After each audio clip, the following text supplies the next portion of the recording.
Starting things off, from the vast expanse of the Marvel Universe, we bring you the Sentry. Robert Reynolds, the man who becomes the Sentry, is a tragic figure even before his powers manifest. He's plagued by self-doubt, addiction, and a profound sense of inadequacy. The Sentry's powers, while immense, exacerbate these issues. Imagine the weight of 1,000,000 exploding suns resting on your shoulders, the knowledge that you could accidentally shatter reality with a sneeze. This constant pressure pushes Reynolds to the brink, blurring the lines between his human frailty and his godlike alter ego. The Void isn't just a shadowy figure lurking in the background, it's a dynamic force that manifests in various ways. Sometimes it's a physical entity, a monstrous creature of pure darkness that wreaks havoc on the world. Other times, it's a more insidious presence, whispering doubts and fears into the minds of heroes, manipulating them into conflict or despair. The Void is a master manipulator, exploiting vulnerabilities and preying on the deepest insecurities of its victims. The Sentry's story is full of twists and turns, with his origins and powers being retconned and reimagined multiple times. Initially, he was presented as a forgotten hero, a Superman-like figure whose existence was erased from the memories of everyone on Earth, including himself. Later, it was revealed that this memory wipe was orchestrated by the Sentry himself, a desperate attempt to contain the Void by suppressing his own existence.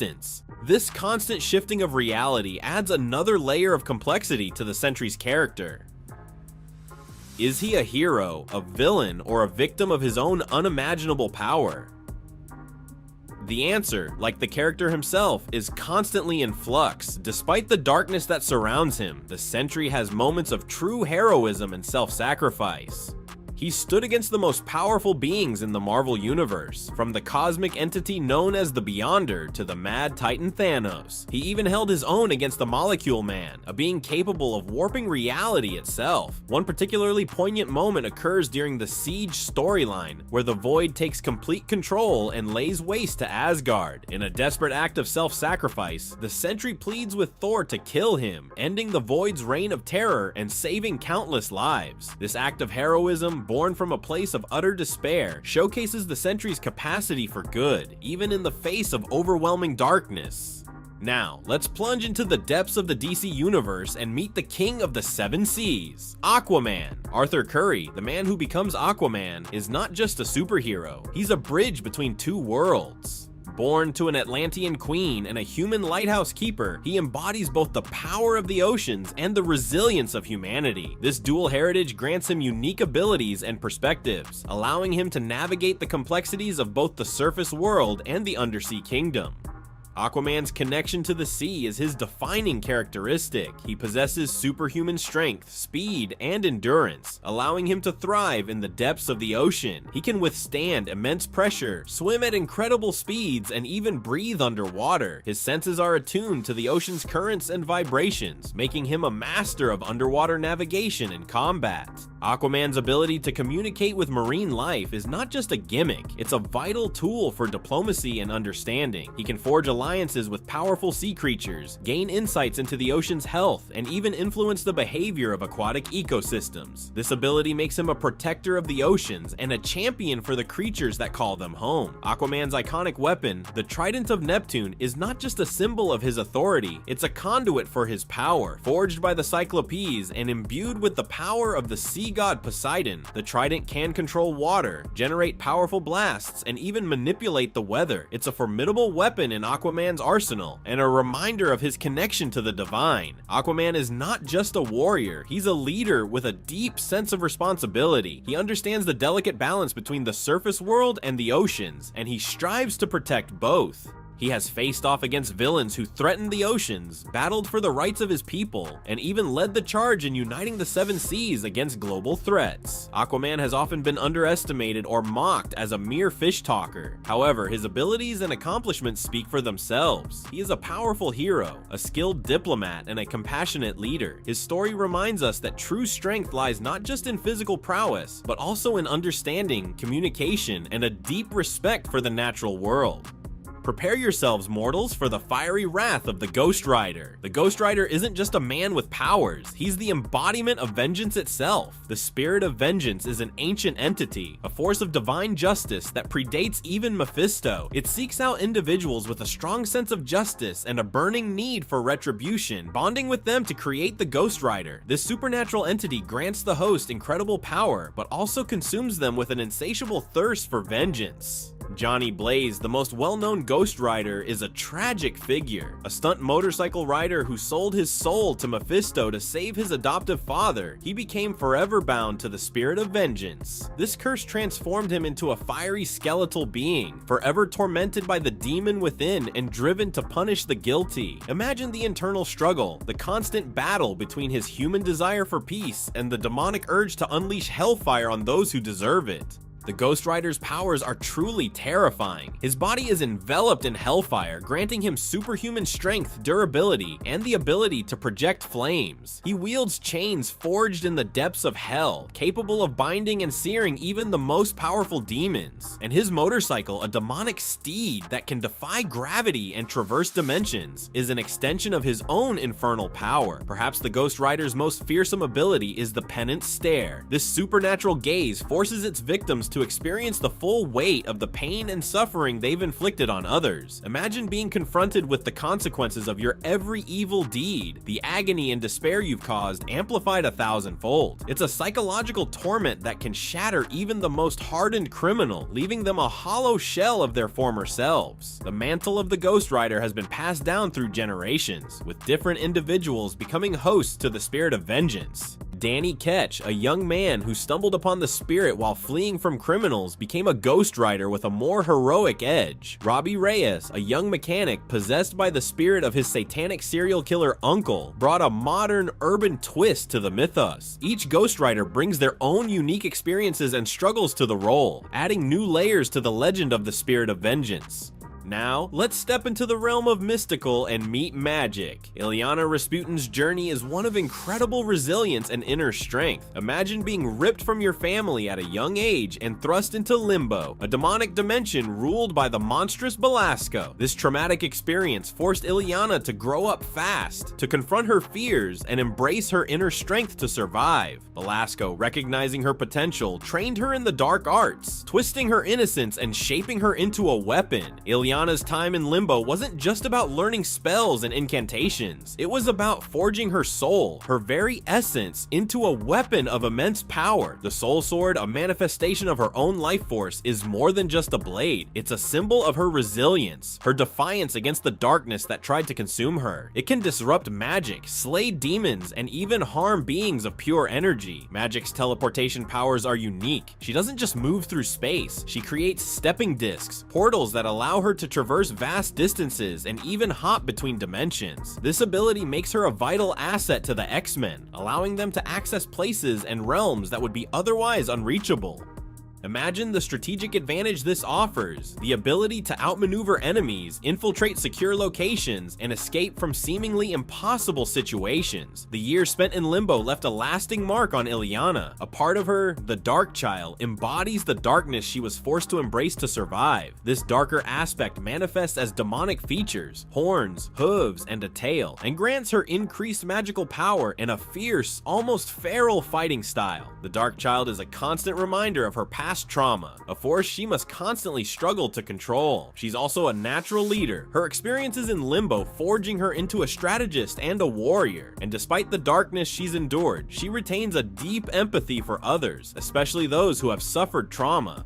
And now, for our final godly hero, we journey to the DC universe once more to meet the legendary Shazam. Shazam's powers are not just about physical strength and magical abilities. They're fueled by the purity of heart and unwavering belief of Billy Batson. Chosen by the wizard Shazam for his inherent goodness and selflessness, Billy embodies the ideals of heroism and compassion. It's this inner strength that allows him to access the power of the gods and become the world's mightiest mortal. While Shazam's strength rivals that of Superman, his powers are far more nuanced. The wisdom of Solomon grants him incredible intellect, strategic thinking, and knowledge of ancient languages and history. This makes him a formidable tactician and problem solver, capable of outsmarting even the most cunning of foes. Shazam's connection to Zeus grants him control over powerful magical energies. He can summon lightning bolts, generate powerful blasts of energy, and even heal himself from injuries. This magical prowess makes him a force to be reckoned with in the mystical realm, capable of battling powerful sorcerers and demons. Shazam's speed is truly awe-inspiring. He can fly at supersonic speeds, leaving sonic booms in his wake. He can even run faster than the Flash, making him one of the fastest beings in the DC universe. This incredible speed allows him to react to threats in the blink of an eye and travel vast distances in mere seconds. Despite his incredible powers, Shazam remains a child at heart. He approaches his heroic duties with a sense of wonder and excitement, always eager to help those in need. This youthful enthusiasm, combined with his unwavering belief in the good in people, makes him a truly inspiring figure. Shazam's power is not limited to Billy Batson alone. He can share his abilities with others, creating a family of heroes known as the Shazam family.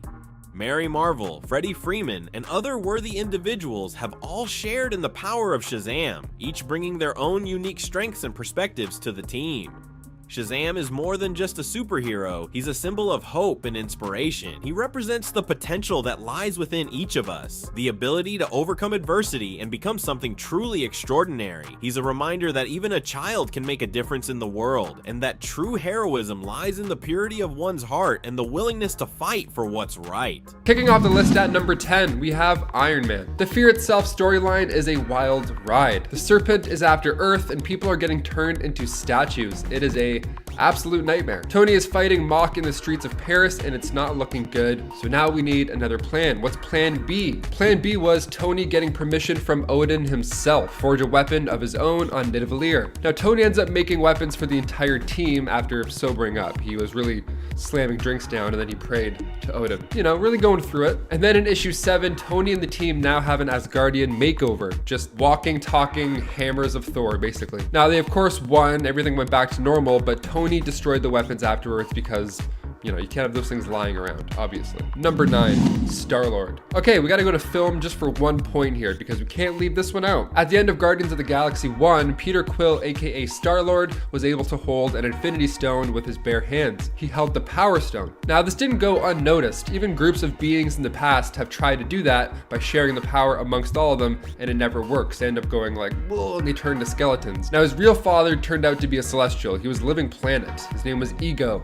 Rightfully so. So Ego goes around and he like reproduces all over the galaxy and then he wipes the planets out. He gets bigger and stronger. He's a god. Peter Quill's now a god as well. They're playing god, son, and father catch. So as long as Ego's alive, Star-Lord is basically a god. We have a big celestial battle at the end of the movie where he's fighting his dad and he's turning into Pac-Man. It's kind of weird. It's a little dumb, but it's fun. So once Ego was taken care of, Peter lost his god powers and went back to just normal, plain old Star-Lord, which is still pretty cool. I'm kind of glad he's not a god because that was a weird part. I mean, it would have been helpful in Infinity War. Maybe all those punches to Thanos' face would have done some damage rather than, you know, kill everyone. Number 8, Crystal. She made her first debut in Fantastic Four issue 45, and she was the second child born from Inhumans, Quaylen and Amber. Now, she actually brought Quicksilver back to Adelon to heal him, then the two fell in love there. She's basically a god. I have to include her because, I mean, she's pretty underrated. She has a bunch of these incredible abilities, and one of those abilities is atomic manipulation. She can rearrange atoms and all of the elements as well. She can control anything in the universe, basically. That plus her ability to levitate without the help of any elemental powers. I don't really know what else to call her. She's definitely a god. And if she ever is under attack, she can use air molecules and bind them together psionically and then make a force field for herself. So you don't want to mess with Crystal. Very underrated, 100%. Number 7, Wolverine. Wolverine's been known to be the time travel guy. He makes the confusing runs because his regeneration ability allows him to really go deep. It gives him the advantage in Days of Future Past type plots. Now in Uncanny X-Men Annual, a villain named Horde comes in and wipes the entire team out. Wolverine included. But a single drop of blood saves the day. A single drop from Wolverine falls onto the crystal of ultimate vision, and then bam, Wolverine now leveled up. He regrows his body with his new power, and then he brings the pain down on Horde. It's unreal. It's pretty amazing to see. Like, Logan is just so happy in these scenes. I mean, obviously he's a god, but he knows all the secrets of the universe. He's finally at peace. Look at him. He even referenced another X-Men who once became a god herself. That X-Men being number 6, Jean Grey. Jean Grey is a mutant born with telekinetic and telepathic powers. She was one of the original members of the X-Men, and seeing the potential in Jean's strength, the Phoenix Force attached itself to her while she was in danger during a space mission with the Fantastic Four. That all happens during X-Men issue 101. So now she's a Dark Phoenix and she's full of power, full on god mode. This dark, powerful cosmic force started to change her for the worse. She ended up destroying a solar system that killed like, I don't know, billions of people, and then it ended up taking her own life in order to keep the universe safe. So a few years later, it was revealed that it wasn't actually the Jean Grey that had died. It was just the Phoenix as a separate entity that had taken over her mind and all that stuff. The Phoenix Saga is one of the biggest transformations to an X-Men member. If you haven't read it, go check it out immediately. Number 5, Kurth. This one comes from Fear Itself storyline. Juggernaut was already pretty terrifying to begin with, but then he got an upgrade and a prison was destroyed. It was a mess. The Hammer of Kurth was one of the 7 mystical warhammers that the serpent summoned to awaken the worthy. Remember that serpent guy that I mentioned earlier? That's the same one. So the hammer crashed onto the raft, and Juggernaut just happened to be detained at the raft at that exact time. And the most frightening and obvious and most entertaining thing happened. He was quickly turned into Kurth, Breaker of Stone, which sounds even more scary than Juggernaut somehow. He attacked a nearby guard with one hit, and the shockwave was so powerful that the prison and all the land around it just exploded. And at the same time, Hulk became Null, Breaker of Worlds. So it was a mess. Whoever had to sweep up the streets after this, their back must be in so much pain. Number 4, Kid Omega. Quintavious Quire made his first appearance in X-Men issue 134. He's been described as one of the most powerful telepaths next to Jean Grey. He stood out to Professor X as a brilliant student, and his abilities were never crystal clear. On his birthday, when he was still young, he received this fantastic phone call from his parents to say that he was adopted. Yeah, happy birthday, worst gift ever. So from then on, it went downhill. He got this Omega tattoo that he covered over the X tattoo, and he was in the Omega Gang now. And the Omega Gang handled humans that committed crimes against mutants in their own dark way. So he was troubled, to say the least. But things got harder for him when the Phoenix Force came along, as things always do. This happens in Wolverine and the X-Men issue 37. Quentin gets a good look at the Phoenix Force when he becomes an avatar to it, and his future self was shown to be a host as well. Real trippy moment for him. Number 3, Batman. The Mobius chair is a pretty powerful chair. It made its first appearance in New Gods issue 1, and the chair was created by Mobius himself, aka the Anti-Monitor. Now he gave the chair to Metron, but Metron slipped up one day, and Batman ended up becoming a god for a hot minute. It's pretty sweet. Wonder Woman grabbed Metron with her lasso and pulled his ass right off, and right before he could summon boom tubes, Batman just jumped on it like musical chairs. And then the Dark Knight becomes a bright light.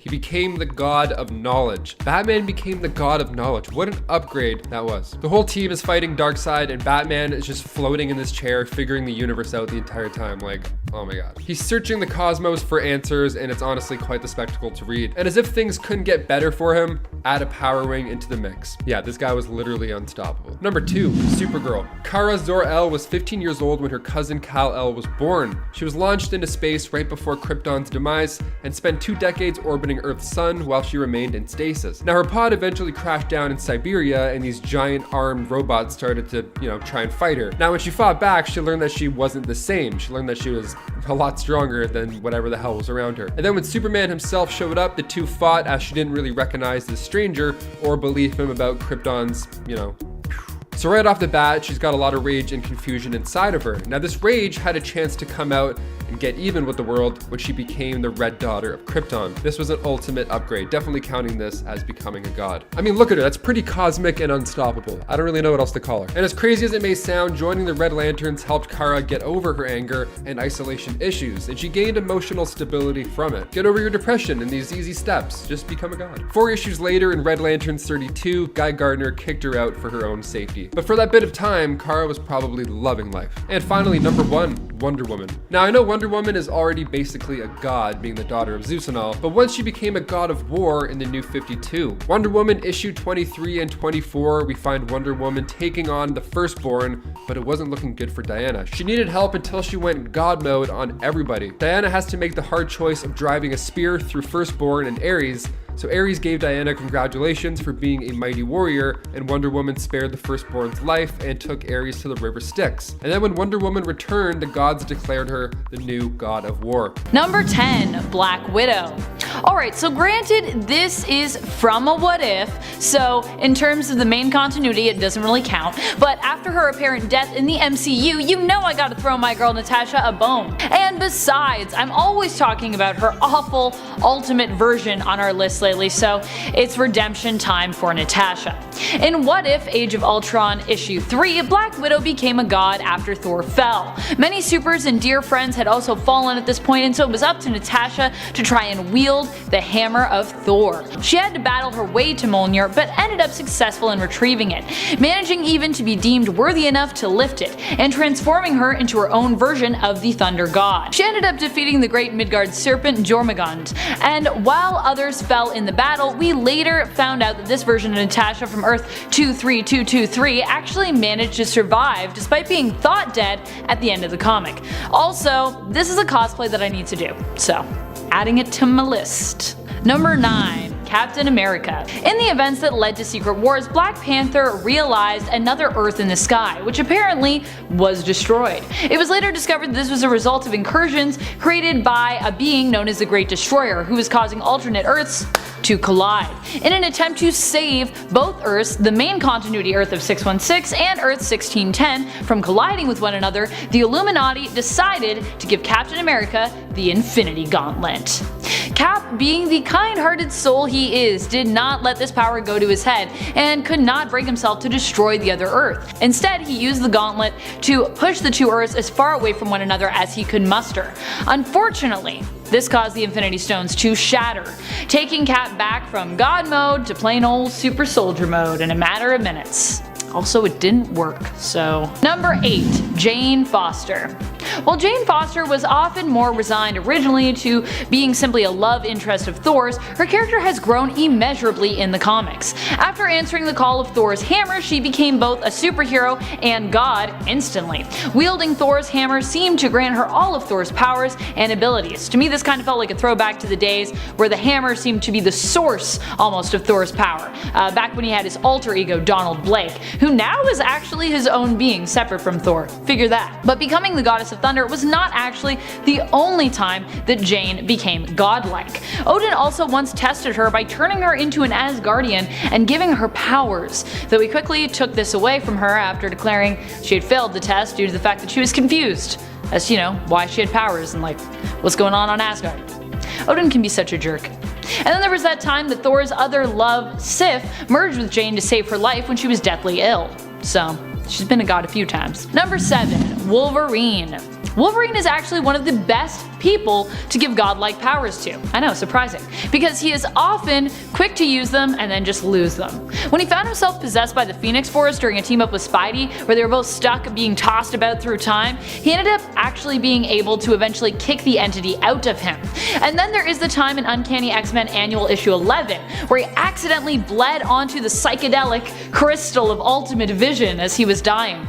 This crystal gave him the power to be resurrected from just a single drop of blood that had touched it, and allowed him to single-handedly defeat the villain Horde, transforming him into a god. But Wolverine, being Wolverine, could not be seduced by the power and decided to give it up by shattering the crystal, even if it meant that he might be destroyed in the process. Luckily, he wasn't destroyed. Neither were any of the X-Men that he was like, they might be destroyed, but worth it.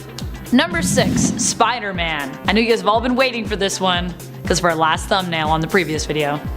During the run of the original Spider-Man series, Amazing Spider-Man, Peter found himself endowed with the power of Captain Universe. Although he would end up losing the godlike powers granted to him by the Enigma Force, there is another version of Peter on Earth 13 who decided to hold on to these powers, and yet another alternate who received the powers of Captain Universe on Earth 91110. On Earth 13, this God mode alternate met his end after facing off with Solus of the Inheritors.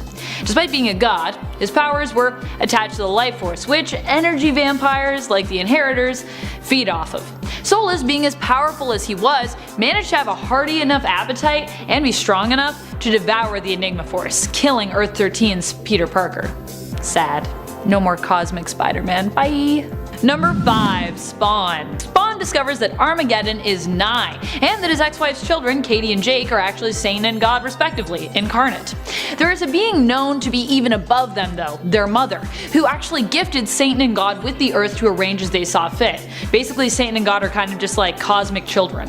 However, their mother was disappointed and decided to put them inside the bodies of humans so they would hopefully learn something and just get along for once. This however failed, and they continued to wage war on one another.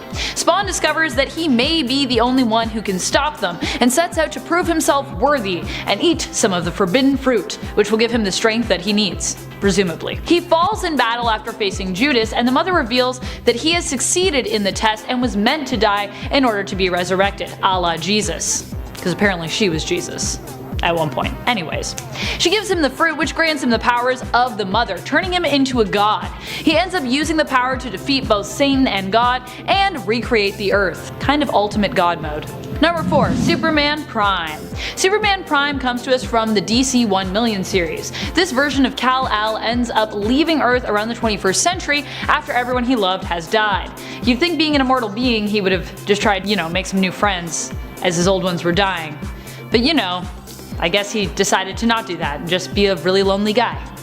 He ends up leaving Earth to have fun space adventures where he is rumored to have traveled beyond time and space. How does one even do that? How do you travel beyond time and space? Does that make sense? I don't know. Only Kal-El could manage it after about 680 centuries away. That's right, he was gone for 680 centuries. It's a long amount of time. He returns and kind of makes a power cult with his descendants, bestowing them with powers he gained in his travels, so long as they promise to use them for good.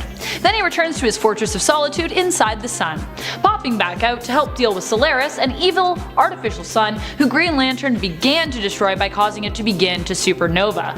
Superman Prime steps in and simply just squashes the threat of Solaris. He also would later use his power and some DNA, which he retrieved from inside Solaris, to resurrect Lois Lane, who then became Silver. Silver and gold, silver and gold. Number 3. Adam Warlock.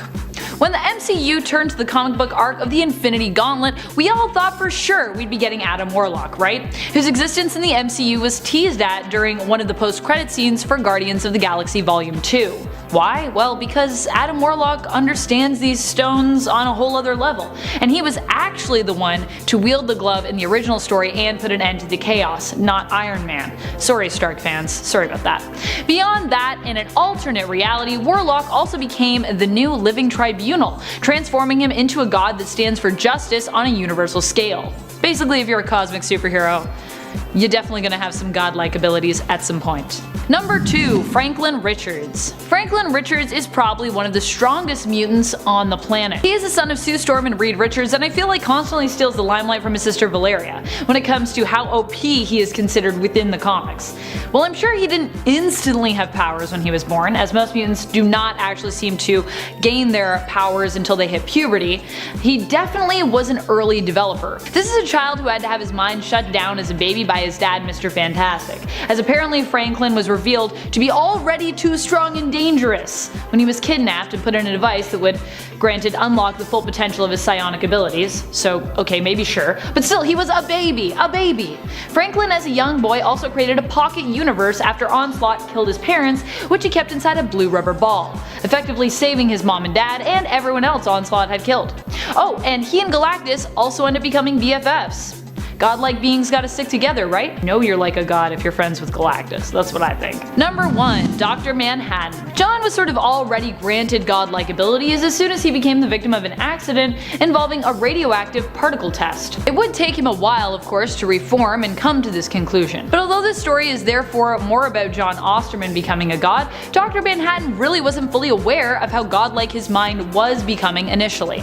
As time progressed, he experienced a detachment to life that he eventually realized kept him separate and allowed him to see himself as being above humanity. The way he was able to view time and the value he put on human life eventually made him not only godlike in ability, but also in his viewpoint. Though he did end up rediscovering the miracle of life when he allowed the Silk Spectre, his former partner Lori, to view the world as he did, and they both discovered that the comedian was actually her father. He was like, wow, that's so amazing. Actually, human life's pretty cool. It's like a miracle. How did your mom and the comedian hook up? That's terrible. Number 10. Shazam. Technically, every time Billy Batson transforms using the word Shazam, he becomes 6 different gods all rolled into one. He gets his powers from these 6 gods: Solomon, Hercules, Atlas, Zeus, Achilles, and Mercury. I put quotations around the word gods because some are not really known as gods based on our own stories of them. Solomon was a king, and Achilles was a war hero. And it's a little weird they went with the Roman version of Hermes, Mercury, but stuck to the Greek god names for the other gods mentioned. Still, in the event of the Darkseid War, it is revealed to Billy that he is actually the god of gods, and that the death of Darkseid has severed his ties to the godly powers within him. So the wizard makes new gods to reside within Batson, where he will get his strength from. Number 9. Storm. Are you truly a god without people to believe in you? When Aurora Moreau returned to her homeland of Kenya, she found herself worshipped for her mutant abilities, believed by local tribes to be a goddess. This not only made her a god in the eyes of others, but she would go on throughout her time with the X-Men to truly prove that she was deserving of the god title. When going up against Dr. Doom in Uncanny X-Men issue 147, she proves just how strong she is when Dr. Doom tortures her by encasing her entire body in chrome, preying on her claustrophobia. This unleashes a power from within Aurora, which her fellow X-Men liken to that of the Phoenix Force in terms of her power levels and her reach. I believe she actually puts the entire world under like a storm, so pretty OP. Number 8. Batman. During the events of the Darkseid War, it seemed like all the supers were getting extra powered, Batman not excluded. He ended up finding himself in possession of Metron's prized Morbius chair. The Morbius chair grants him omniscient knowledge and turns Batman into the god of knowledge. He uses his powers to uncover Joker's secret identity and put a stop to crime before it has even happened, much to Commissioner Gordon's displeasure, as the justice system of Gotham isn't really made to prosecute criminals who have yet to commit a crime. Like, you can't do that. It's just like you have no evidence other than Batman being like, yeah, no, I saw it, it's gonna happen. Number 7. Cyclops. When it was made known that the Phoenix Force was on its way back to Earth, it created a divide between the Avengers and the X-Men. The X-Men believed that the Phoenix Force could be used to fix the world after the events of M-Day. The Avengers believed that the Phoenix Force would only destroy the world. The Phoenix Force was split into 5 by Iron Man and became the Phoenix 5, possessing Namor, Emma Frost, Scott Summers, Magik, and Colossus. Eventually, the power was rejoined as different members of the 5 fell off, losing their power and having it reabsorbed into the others until just Scott was left. Up until the last bit of power entered him, he was actually able to stay on the light side of things, but the full power of the Phoenix Force eventually turned him dark and caused him to kill Professor X. But for a while there, he was quite godlike and quite good. Pretty impressive. Number 6. Superman. Not only Batman got to have fun during the Darkseid War event, no. The more expected hero also got a taste of what it's like to play God. And finally too, I mean, Superman has always been one of those heroes who fans liken to a god, even just at his normal power level. During the Darkseid War, Superman found himself changed while on Apokolips. He was granted an immense amount of strength and became known as the God of Strength. A very different and brutal version of Superman who left Lex Luthor for dead on the planet, threatening that if Lex ever returned to Earth that he would finish the job. And he smashed all his armor. So rude. Lex kinda deserves it. Number 5. Jean Grey. You probably all know where I'm going with this one. We're talking about when Jean gets the Phoenix Force. Becoming the Phoenix and later Dark Phoenix grants Jean access to all kinds of crazy power. Remember when she ate a star and blew up a planet, inciting a war with the Shi'ar on her merry way? Now, the interesting thing is, while there are many others who have found themselves possessed by the Phoenix Force, Jean is special, which also proves just how powerful it makes her.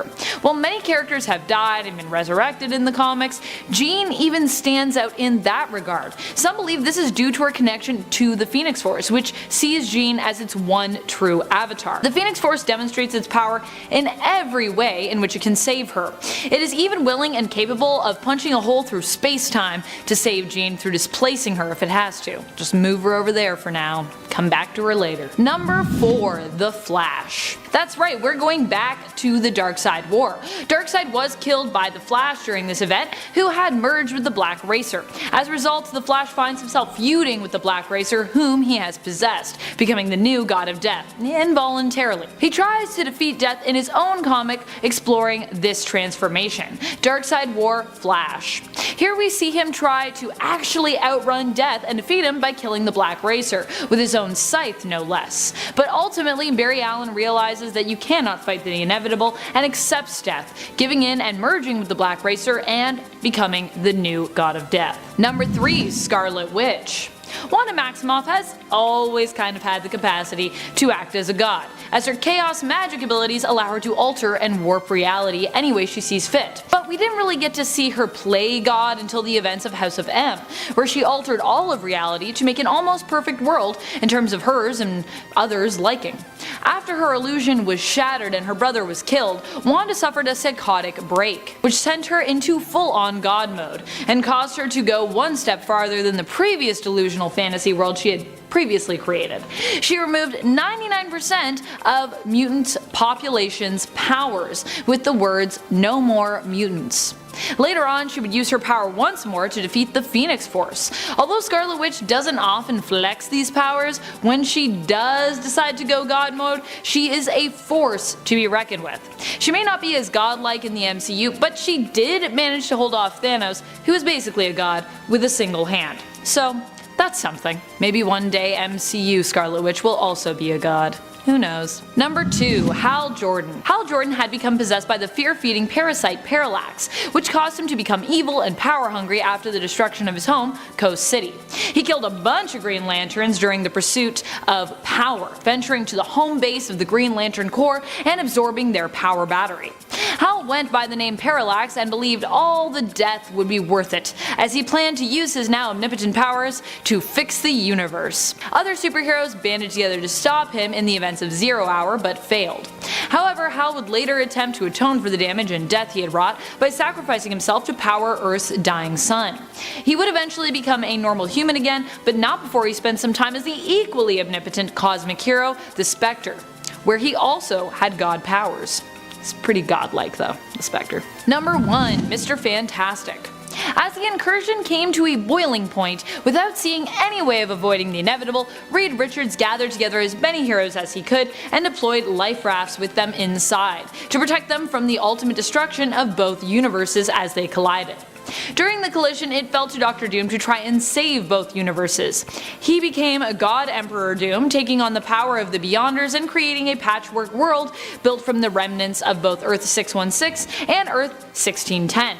Called Battleworld. The life rafts from both worlds were discovered by Doctor Strange, who was Doom's second in command, and both versions of Reed Richards, Mr. Fantastic of Earth 616 and the Maker of Earth 1610, decided to come together to put a stop to Dr. Doom, believing he was not a good choice for a god. After a fair fight against Dr. Doom and his power level reduced to even the odds, it was decided that Richards was the better choice when it came to someone rebuilding the universe. He was given Molecule Man's power, who had been powering Doom previously, and created the Marvelverse that we know today, even showing kindness to Victor Von Doom by fixing his scars and altering his memories so that he believed his nemesis Richards was actually dead. Aw, so nice. But he gets rescarred later, so poor Victor. Number 10. Thor. Thor at number 10, you say? Blasphemy. Well, no, not really. Everybody, or most everyone, knows about Thor, the god of thunder, or the herald of thunder in Donny Cates's run at least at the start of it. Thor is modeled off of the Norse god of the same name. He was cast out of Asgard, one of the 9 realms, after his father found him to be too arrogant and a disappointment as an heir. Initially, he was sharing the body of a mortal man named Donald Blake, and Donald Blake was not aware of this. Not only was that horrifying, but it was also confusing, so it was soon retconned to the fact that he was Donald Blake, unless he held the hammer of Thor, and then when he put it down, he forgot, which was still kind of convoluted, but it worked. Nowadays, Thor's secret identity days are long behind him, and now he is all Thor all the time. His status as a god doesn't actually seem to awe the people around him as much as it should. I guess they just got used to it, with him being an Avenger and all.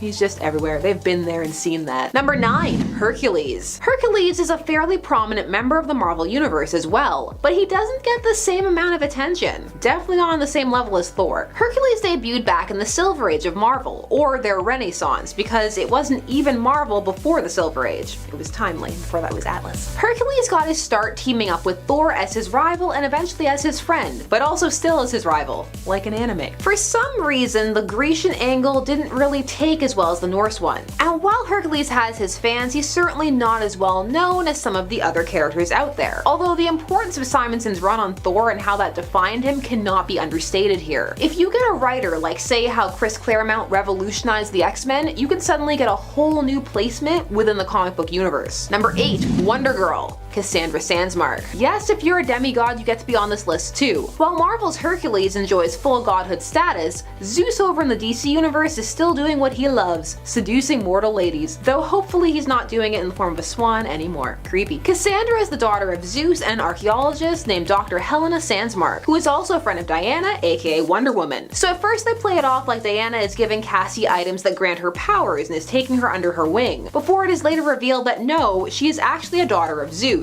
At least this was before the New 52. Then she was Zeus's granddaughter. Why? Cause why not? Retcon all the things. But hey, in Rebirth, Zeus refers to her as the future of the pantheon of the gods. So that's something. High praise, or high pressure.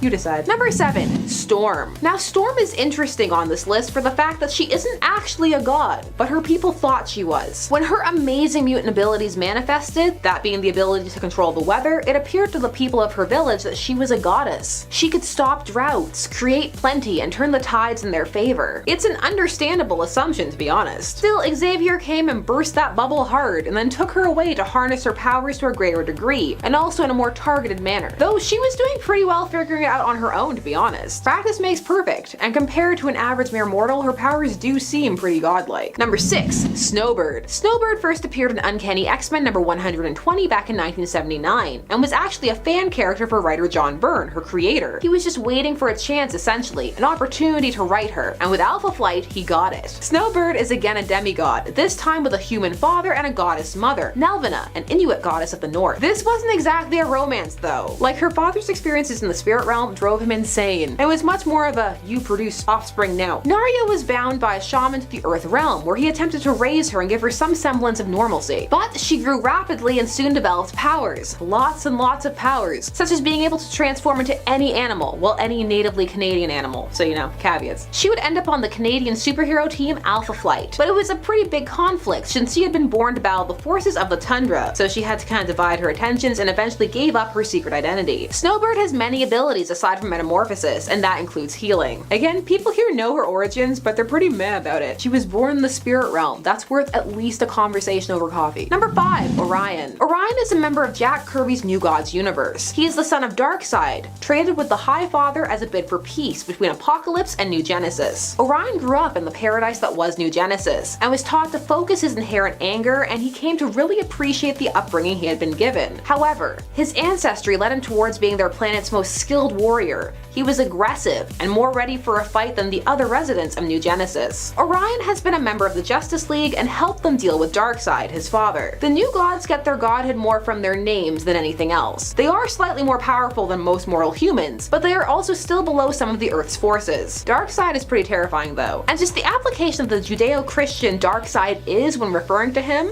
That's some hardcore blasphemy right there. Number 4, Mr. Miracle. So since we're talking about this trade, let's look at the other half. While Orion got to live an idyllic childhood on New Genesis, the child the High Father gave to Darkseid, not so much. No, instead he gave that child to the cruel Granny Goodness, in the attempt to break his spirit and to prove to the High Father that his way was best and inescapable. In a joke to amuse herself, the child was named Scot-Free, and would spend his childhood trying to escape Apocalypse, using increasingly cleverer and cleverer methods. Scott was unaware of his heritage, and yet still had an inherent bend towards freedom that led him to join the resistance against Darkseid, because he did eventually escape. Take that. Scot-free. He would end up on Earth eventually, and love it there, especially the stable pace of life and lack of surprise torture at every corner. Number 3, Doctor Strange. Doctor Strange is usually the Sorcerer Supreme, but sometimes, to shake up the status quo, that changes. And what we have instead is a powerless Stephen Strange, but he rarely stays that way for long. Case in point, when Loki became the Sorcerer Supreme. Doctor Strange could not just let that stand, so he had to set out to find a way to be stronger, better, faster. So since Loki stole his cloak, Doctor Strange broke into Asgard and made a bargain with the World Tree. Yggdrasil.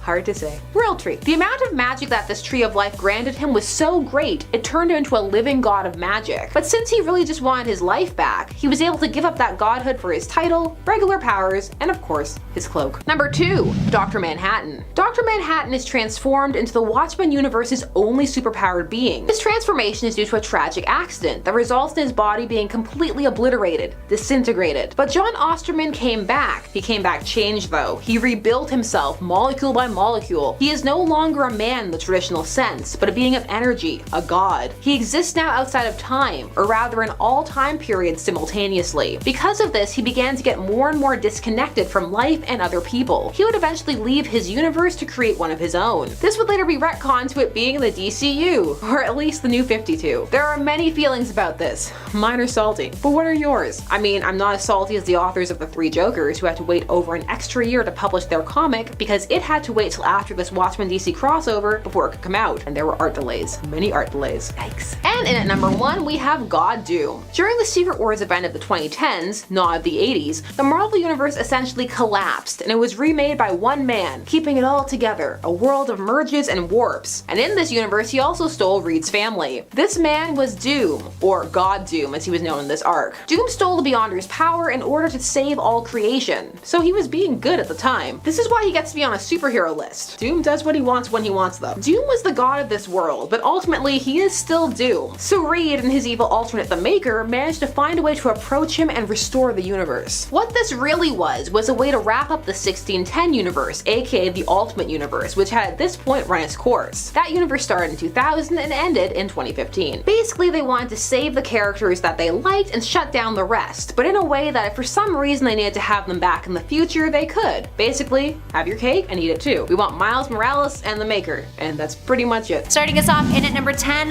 Thor. Thor is a superhero who is a literal Asgardian god. The son of Odin, he is noted in the comics as being the physically strongest Asgardian of them all. So how strong is that? Well, he can lift the almost Earth-sized Midgard serpent, he can support the weight of 20 planets, and when combining his efforts with Beta Ray Bill, he destroyed Surtur's solar-powered sized dimensional portal in Thor issue 340 from 1984. That's impressive. He can enter a state called Warrior Madness, which is a berserk mode of sorts that temporarily increases his strength and stamina, although it can make him susceptible to attacking both foe and friend. Thor's invulnerability is impressive as well. He withstood attacks from Celestials in the past. In addition to that, he's got incredibly powerful senses, able to hear cries from across a planet, track objects traveling faster than the speed of light, and he can regenerate wounded parts of his body, often with the help of magic though. Then there's the powers he gains from wielding Mjolnir, dimensional teleportation that allows him to travel between dimensions the likes of our own and Asgard's, electric manipulation, the ability to fly, and weather manipulation. Pretty nifty. Moving on to another character who really likes the weather, in at number 9, Storm. Well, one would assume she really likes the weather, because it's kind of her shtick. Storm is yet another character who has been hailed as a god in the past, and she actually has an ancestry with links to the divine. She has been known to be empowered from people's beliefs and prayers. The more people who believe in her, the more powerful she becomes. When she was first introduced in Giant Size X-Men issue 1, Storm was being praised in Kenya as an actual god, and her Earthlink ability gives her a psychic bond with the primal life force of the Earth's biosphere, which feeds her spiritual and material sustenance and instills her with a great amount of empathy towards every living being. This means she can sense things that others can't. She once sensed that the blackbird was breaking through the atmosphere when she was thousands of miles away. She can sense when natural phenomena are occurring, and she once sensed that a tree on the Xavier Mansion's property was dying. She lands higher up on this list in comparison to others thanks to her recently reconfirmed Omega level mutant status and her atmokinesis abilities. She has the ability to control and manipulate the environment, precipitation, humidity, and moisture at a molecular level. Up next in our number 8 spot, we have Wonder Woman. Diana Prince, aka Wonder Woman, first appeared in All-Star Comics issue 8 in 1941. One of DC's Holy Trinity, she is an Amazonian demi-goddess with a massive list of abilities that would have any villain shaken in their boots. She has superhuman strength, speed, stamina, durability, endurance, agility, reflexes, dexterity, intelligence, senses, and longevity. She is nigh invulnerable. She has an accelerated healing factor, and Diana is a master of hand-to-hand combat and martial arts. She can fly, she can make use of magic, she is capable of electrokinesis, and perhaps the most obvious reason why she is on this list, she can manipulate divine energy and project it too. Let's not forget that Wonder Woman has an arsenal of tools at her disposal that makes her even more powerful, the likes of her lasso of truth, her indestructible bracelets, and more. Plus, she's also capable of taking on actual gods like Ares, and that speaks volumes. Up next, number 7, Adam Warlock. Warlock was created by a group of scientists called the Enclave. He was the perfect artificial human, who initially referred to himself as him. Simple. Rebelling against his creators, he left Earth and journeyed throughout space, becoming the cosmic hero we are familiar with today. So what can Warlock do? Well, he has superhuman speed, strength, agility, and durability. He can fly, he can manipulate and absorb energy. He is an expert in the field of magic, specifically quantum magic, which he can use to manipulate quantum energy and create force fields, teleport, travel faster than light, produce or detect wormholes, spot out other irregularities in space, and of course, Warlock can manipulate matter. Warlock is also capable of recuperating himself, often creating a cocoon for self-preservation and regeneration. He's immortal, although he can be killed. But he can't technically die because death cannot claim his soul. Moving on to number 6, we have Solar. Solar may be one of the lesser known characters on our list, but oh boy, is he powerful. First appearing in Dr. Solar, Man of the Atom issue 1 in 1962, initially published by Gold Key Comics, now by Dynamite Entertainment, he is a fellow who was introduced as a physician named Dr. Philip Solar. He attempted to avert an imminent meltdown of a nuclear power plant upon his first appearance. So Solar absorbed a massive amount of radiation, gaining his powers that would allow him to convert his body into any kind of nuclear energy he desired. The second version of the character had a similar origin story, except now his powers were due to a new type of fusion reactor. Essentially, his body is a living nuclear battery, now being entirely made up of pure energy. He doesn't rely on human food anymore, doesn't have a human metabolism, nor does he have a heartbeat. An innate super genius, the accident turned him into a godlike being. He can manipulate on an atomic and subatomic level.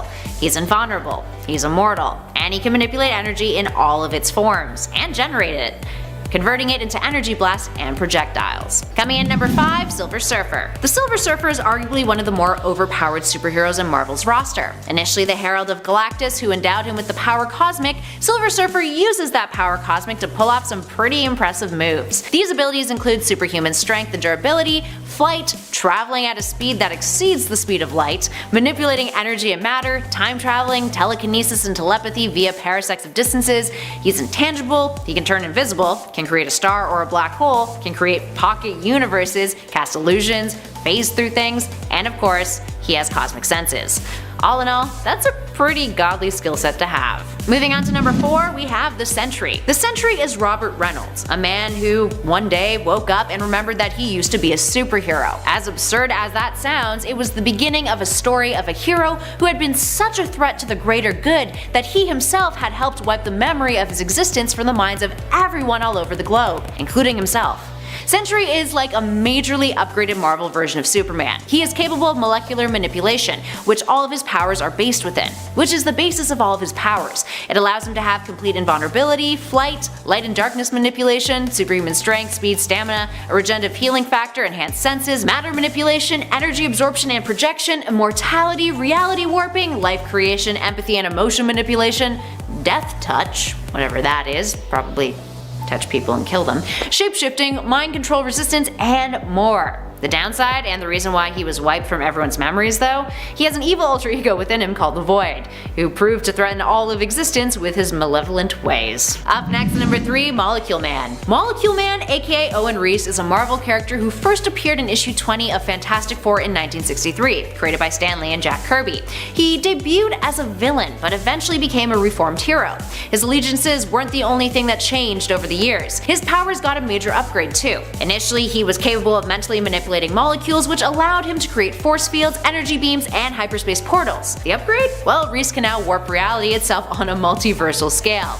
It had been explained as Reese having mental blocks subconsciously imposed upon himself that held back these powers.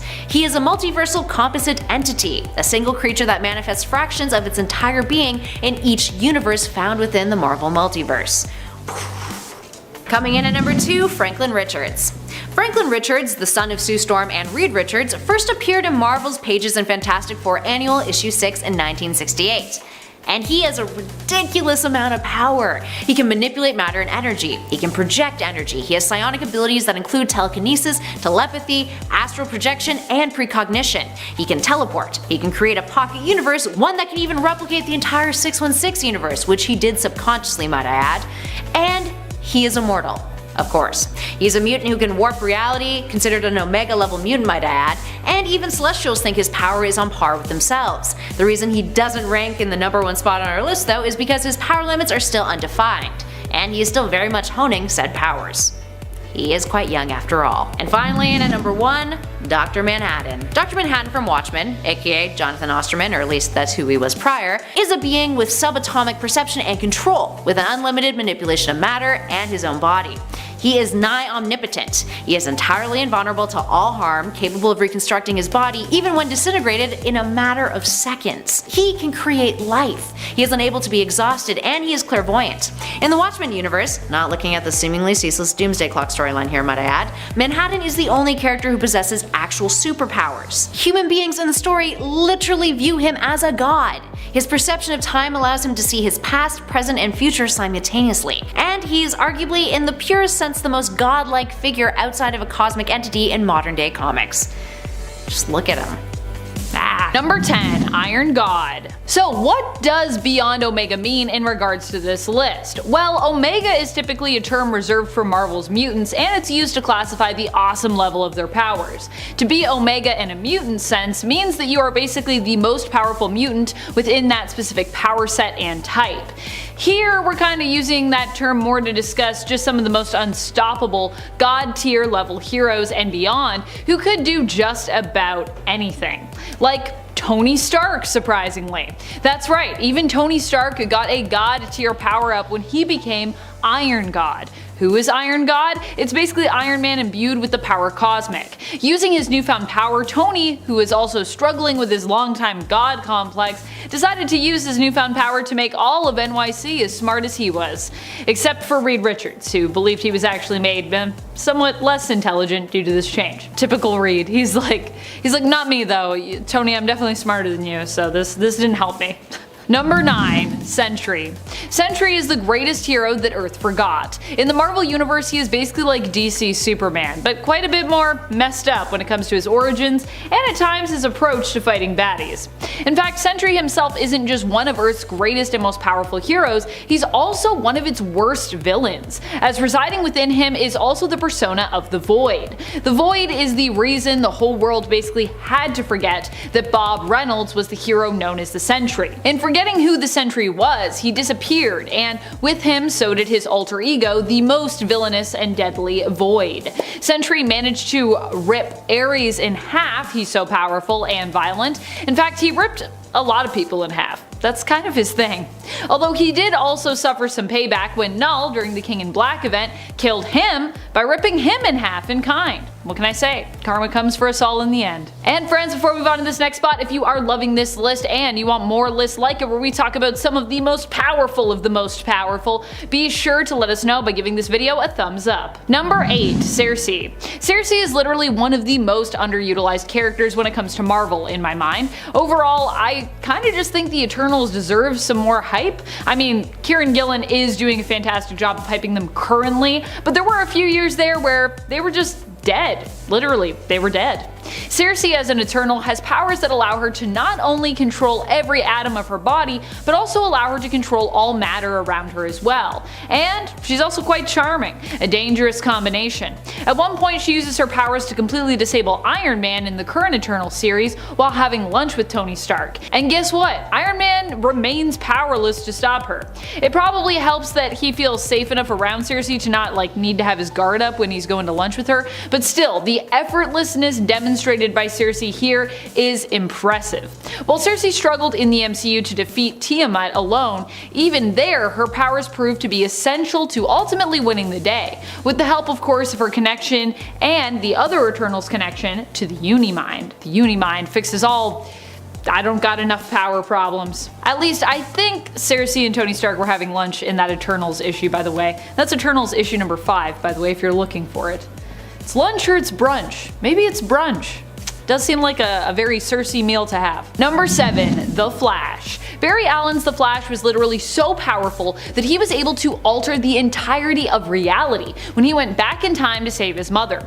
In doing so, he also kind of broke reality and it was up to him to set things right, which he inevitably eventually did. He was also the only one powerful enough to defeat the Anti-Monitor's plot to destroy realities using his reality decimating machine.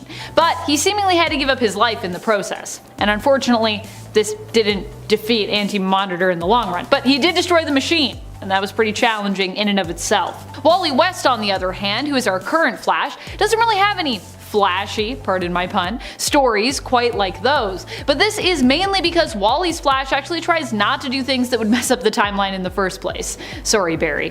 Which maybe makes him even more powerful. He's also faster, so I think we can consider both these Flashes super overpowered and at god level or beyond when it comes to their Speed Force abilities. Number 6, Binary. Binary is one of Captain Marvel's aka Carol Danvers' alternate forms. As Binary, Carol was basically raw untamed energy, similar to that of a white hole, which is theoretically like the opposite of a black hole cosmically speaking. If you haven't heard about it, check it out. There's some pretty cool theories about white holes online. And to this day, she still taps into some of her binary power every now and then, as needed. The version of her in the MCU that basically looks like she's gone God mode, with glowing eyes, glowing hair, just glowing all over, that is basically the vibe that you get from Binary. And if you're a fan of Carol's Binary days, we have some good news for you. Binary will actually be returning in Kelly Thompson's current Captain Marvel run. It's been revealed that Binary will show up in issue 38 in May 2022. But this new Binary apparently is like a separate entity from Carol and also has a pretty great and subtle new redesign that still pays great tribute to the original and to Carol. So if you want more of this powerhouse character who might also be spinning off into her own entity, be sure to check that out. I think that's super cool. Every time I hear something about what's going on in the Captain Marvel comic, I'm like, I need to read that. That sounds good. I do like my Captain Marvel comics. Number 5, White Lantern. There have been a lot of powerful Green Lanterns and other lanterns with colors from the emotional spectrum, but one of the most powerful types of lanterns out there is probably the White Lantern. And one of the most powerful White Lanterns that we've seen in comic book continuity has to be Kyle Rayner. White Lanterns in general are rare, as you have to be able to harness and represent all colors of the spectrum, as it is when you combine those that in theory you get that bright white light. White Lantern, you know? It's how light works. Kyle ended up being the most all-around powerful Green Lantern when he proved that he was capable of becoming a White Lantern. He used his powers to save the world and in the end was also smart and strong enough to give up the powers of the White Lantern, knowing that it was basically too much power to just wield on the daily. And that to me is one of the strongest things you can do. If you have a ton of power, Wolverine has also done that before, you get so much power and then you're like, you know what, I'm just gonna leave this here for another time. I don't need it all the time, That's powerful. Number 4, Doctor Strange. Doctor Strange is definitely one of the most powerful heroes around when it comes to the Marvel Universe. Sure, he did just die, but that's really only because he was fine with dying and knew that if he remained on Earth, it would inevitably mess up a lot of stuff. But he could have returned from death if he'd really wanted to, so just want to put that out there. That's just how powerful he is. In the What If Disney Plus streaming series, we also learned just how terrifying Doctor Strange could be if he put his mind to it, when he became obsessed with gaining enough power to bring back his love Christine Palmer from death. He succeeded, but also ended up destroying the world as a result. But also, that's pretty weirdly and quite tragically OP. Number 3, Divinity. Divinity is actually from Valiant Comics instead of being from either DC or Marvel, the two big publishers of the North American comic book world. Remember Bloodshot with Vin Diesel? Bloodshot is also from Valiant Comics. Ho-ho! Divinity himself is Abram Adams, a Russian cosmonaut who was in essence granted godlike powers during a trip to space. He returned to Earth and understanding just how powerful he had actually become, actually only ever interfered when a threat great enough presented itself. That's just how souped up he is. He knows better to get involved with conflicts of a smaller scale because he knows just how much damage he is capable of doing. To me, that's like kind of some Dr. Manhattan vibes. Or well, partial Dr. Manhattan vibes. I feel like Dr. Manhattan also sometimes just gets involved in stuff because he's like, what would happen if I just did that? Interesting. I like it. Or he's like, interesting. I hate it. I'm gonna go to space and just let you guys do your thing now. Bye. Number 2, Scarlet Witch. Scarlet Witch has literally used her powers to change all of reality, warping it so that we got the reality belonging to House of M. But beyond that, she's also lately seen some redemption in comics when she helped the mutants to access backups of those previously lost to them so that they could resurrect those mutants. This all happened in Trial of Magneto, where it was revealed that Wanda could basically open the door to those mutants and their minds thanks to her connection to them and their psyches because of House of M and M-Day.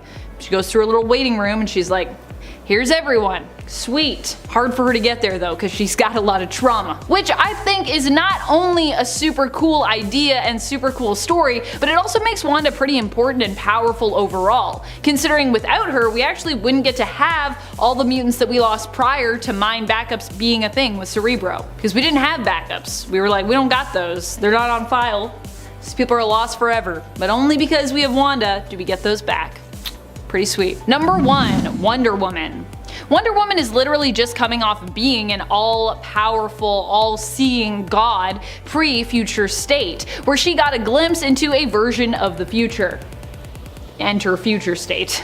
A future that we were told was going to happen in main continuity, but now it's not really happening because Dark Crisis is what's happening. You dig? Wonder Woman gave up her life to save the universe and all realities, and as a result kind of became a cosmic godlike entity.